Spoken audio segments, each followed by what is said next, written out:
Hello, and you're all very welcome along to the latest Champ.ie podcast, Ireland's premier horse racing podcast in association with Boylesports, Gowran Park, EJ Menswear, Shamrock Thoroughbreds, Midland Travel and McCafferty's traditional Irish bars. They're coming to the final fence in the 25 Govs tie Stake. Nick Rocket lands in the lead from Velvet Elvis, gone well clear. Up Favori to Shundu and Bushman's past. They're well strung out.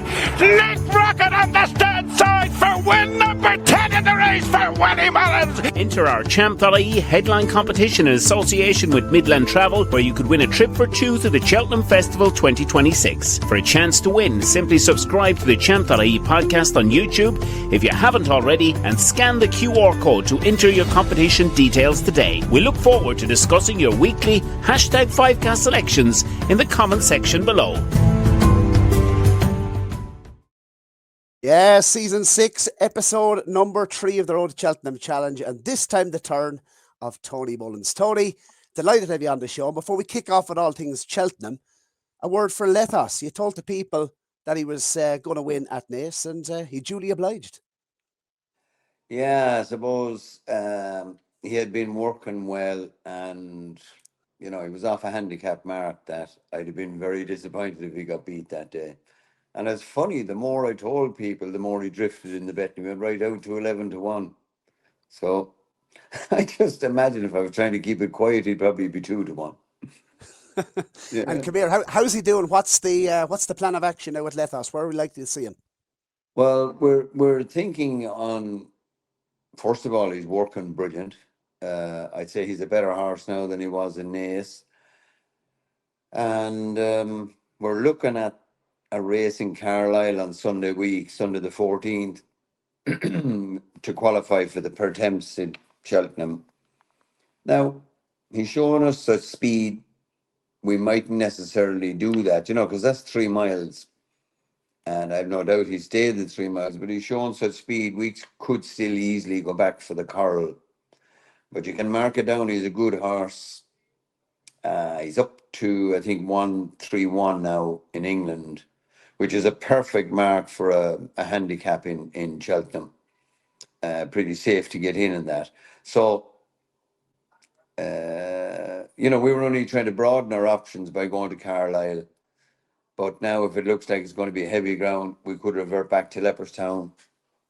There's a lovely 100 grand handicap there. I think on the 29th, which is the 4th day, there's a 2.5 mile handicap. So he's won a 2.5 mile handicap on a left-handed track, and also that race would suit him as well. And if Carlisle looks like it's coming up heavy, I'm not going to give him a hard race. Everything has been done with a view to landing in Cheltenham in peak condition. What did you make, I suppose, first and foremost, the clash Tiupu and Ballyburn? I mean, Tiupu, the winner, star rating for his performance out of 5? I suppose 3.5, because he's dead reliable. He's bloody hard to beat. But I've never, rated him in the big bucks league or the English Driver. They both won it 3 and 4 times, the Stayers Hurl. I think he's a very good, solid horse, dead reliable. I just wouldn't be putting him in the all-time greats league. So for me, he's very beatable. Ballyburn, I don't know. He ran with his head down. I don't know, does 2.5 or 2.5 plus, is it going to suit him? Maybe he will come back in distance. I think that the Stayers division this year is very open to a new kid coming onto the block. I haven't quite come across one yet, but I just, I certainly wouldn't say that Tiupu is superior at the moment. I say he's the yardstick, and he's a very reliable horse, but he's not, out clear there or anything like that. Yeah, 13 wins, Tony Tiupu from 20 runs. That was his third Hatton's Grace. Ballyburn, to be fair, he rallied. What did you make of his jumping? Because there was lots made about his jumping last year over fences, but at the weekend, back over hurdles, what did you make of Ballyburn? His jumping? His jumping is no problem. No, he'd do that blindfolded. He didn't like that old head down, like literally. Why does he do that, Tony?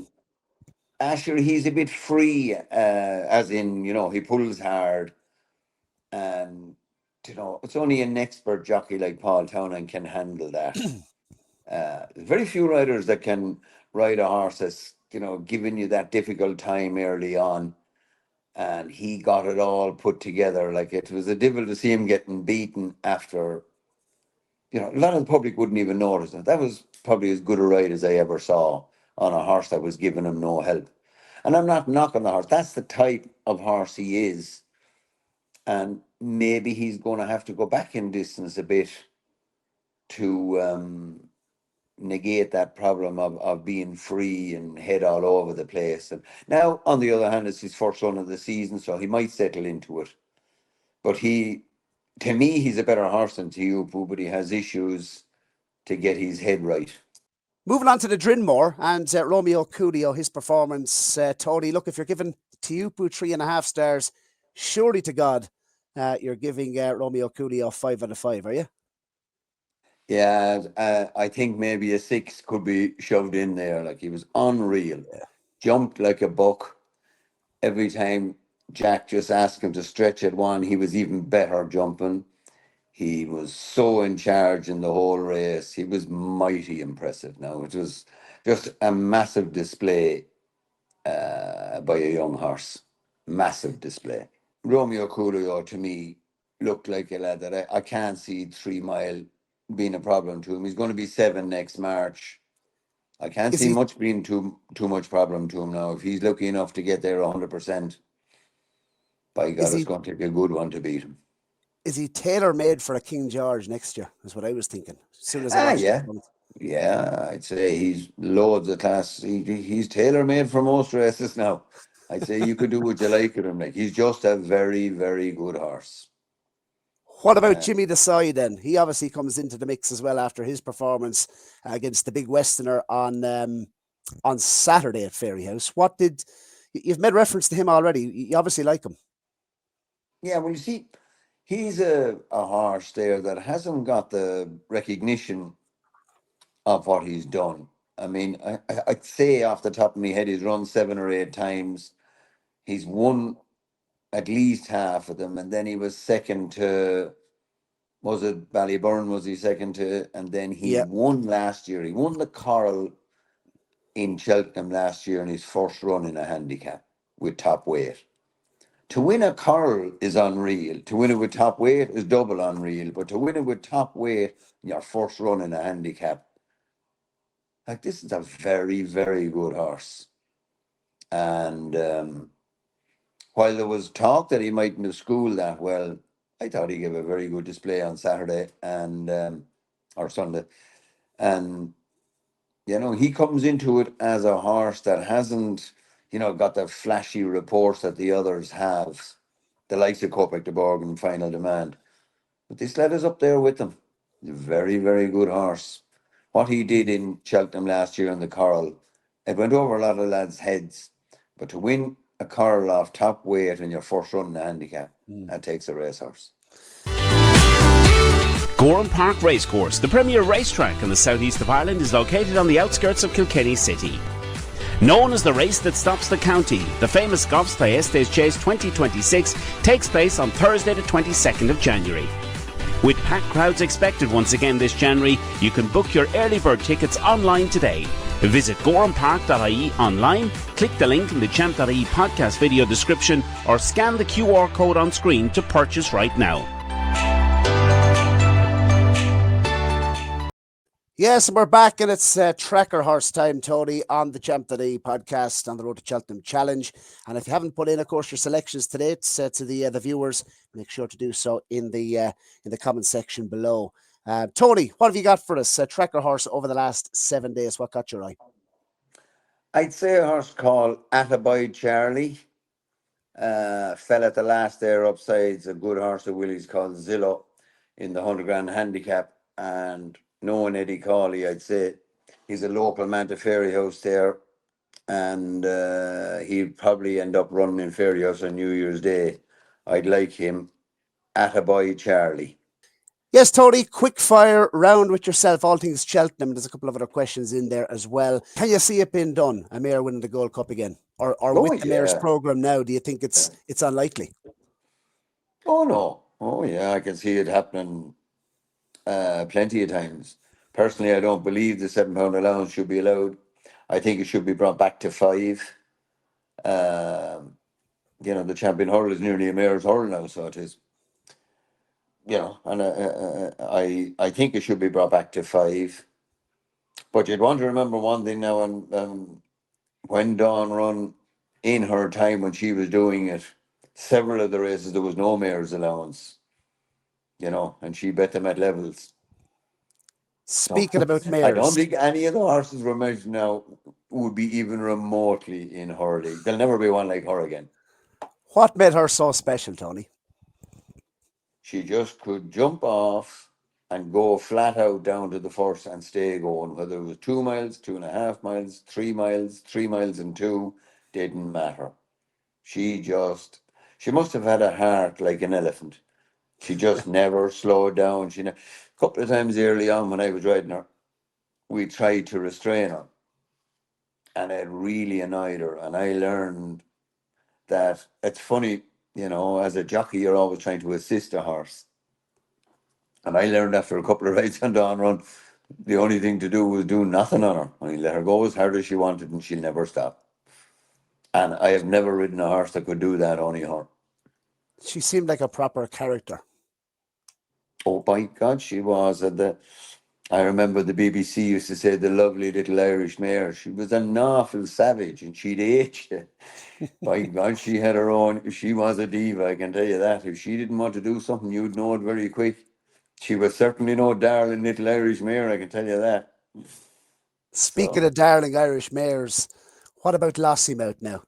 Do you think she, at this moment in time, is the one to beat, maybe in the champion hurdle division?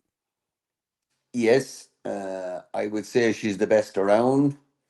I'm worried about the way she fell in Leopardstown last year. And then I thought at the fourth last in Punchestown the last day, she showed signs of doing the same thing. Now, that's not a bright move out of her. She's long enough had it now not to do what she did at the fourth last in Punchestown. She's had her fall, and here she nearly did it again. Now, I've no doubt she's the best horse in the champion hurl, but I'm worried about that. I think you see, you have to remember that these champions, they cut it so fine that jumping is always a worry. People don't realize when the screen goes wide on telly how fast these horses are going, and they're measuring the top of those hurdles to within an inch. When you try and do that like at 35 miles an hour, 34 miles an hour, and I think she's a little careless. So she is the best horse. Constitution Hill, now you can forget it. The Why New is that? Lion. Oh, you can forget it, sure. I mean, he's fallen all over the place. Sure, he's down more than the Twin Towers.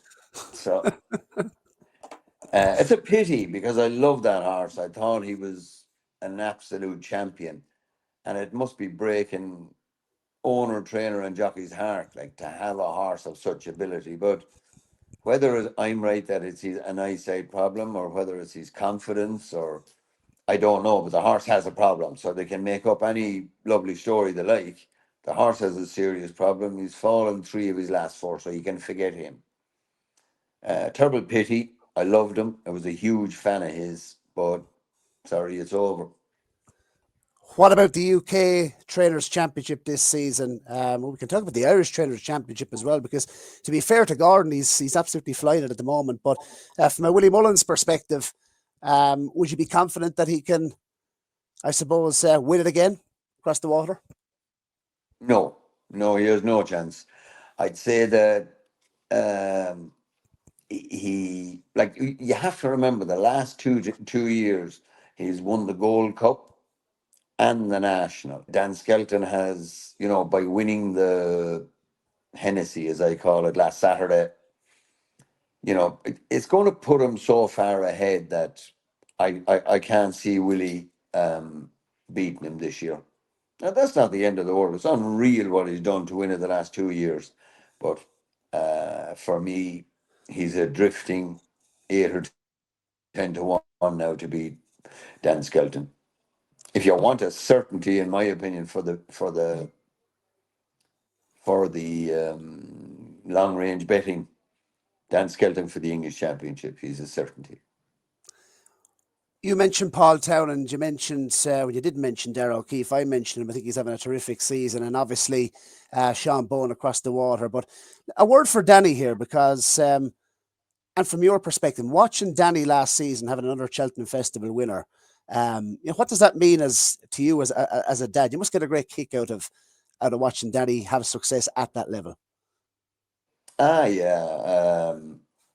It's very exciting every time it happens, but I know that he's capable of it.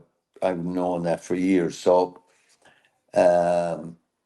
sometimes when he doesn't have one for a while, you get worried, because you've no doubt in this game you're forgotten very quick if you don't get those winners. So it's sometimes it's a bit of a relief that he rides a few of them, to keep his name in the game. And I'm hugely excited now with the thought of going to Cheltenham with Letos, because unfortunately I didn't get to ride a winner in Cheltenham with my father.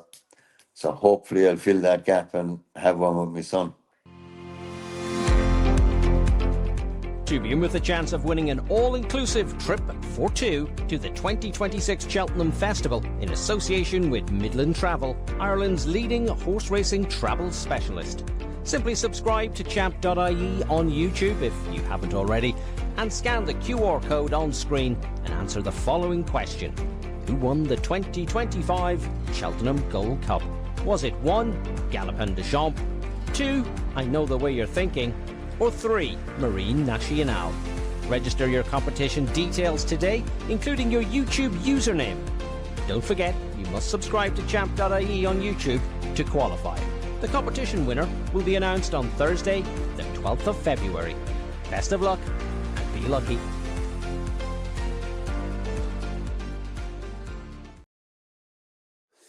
Yes, of course, if you haven't got involved in the competition to win a trip for two to the Cheltenham Festival with Midland Travel, all you have to do is scan the QR code up on screen, or if you're watching this on a mobile phone device, click the link in the podcast description. It only takes a couple of minutes, and if you're not in, you cannot win. Tony, business end of the show, Ante-Post Selection for the Cheltenham Festival 2026. What are you going to go with? For the 2026 champion hurl, I'm going to go for William Money, because I see little problems with all the horses around him in the betting, and I hear he's flying. You'll get it confirmed at Christmas in Leopardstown, so it's William Money for the champion hurl. Yes, and Tony, my Ante-Post selection for episode number 3 of the Road to Cheltenham Challenge. Going to put in MAJBOROUGH for the champion chase. Looking forward to seeing this horse in the Hilly Way. That's the race that's Woody has spoke about as being his first target. And that Arkle form, Tony, from last year. I mean, to my eye, I thought he probably should have won the race, but for the mistake he made. Django Bay, Loda Sud, Only by Night, they've all come out and won this season so far. So the Arkle form, I think, is form to follow. He's already rated 164 over fences, 3-time Grade 1 winner. Would you put me off, Tony, MAJBOROUGH for the champion chase? No, everyone has written him off as a Midland jumper. He's a fantastic horse, and I have no doubt that he's jumping, he'll pull it together as well. Huge big horse that probably last year only a 5-year-old. He'll pull all that together, and I would say you're spot on there.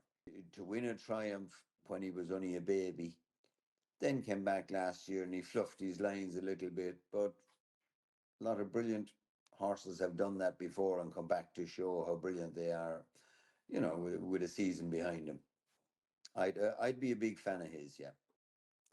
Tony, it was absolutely brilliant having you on the Champ.ie podcast on the Road to Cheltenham Challenge, episode number 3. For all our viewers watching, please in the comment section down below, update your portfolio and put in your selection for week 3 of the Road to Cheltenham Challenge. Tony, we wish you best.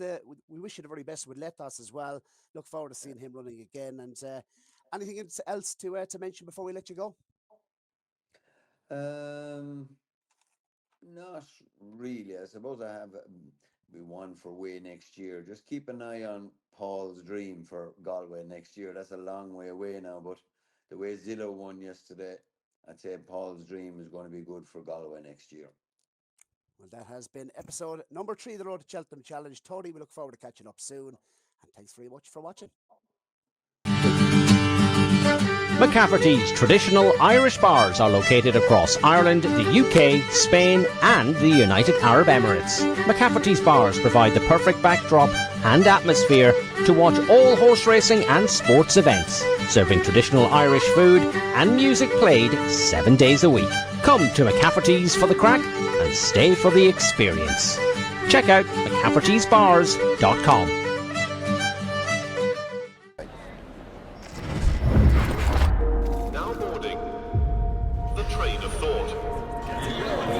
Calling out. Injury Lane. Statminster. Opinion Circus. Last Chance Cross. And Decision Time.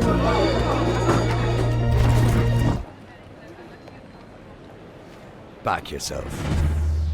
Boylesports.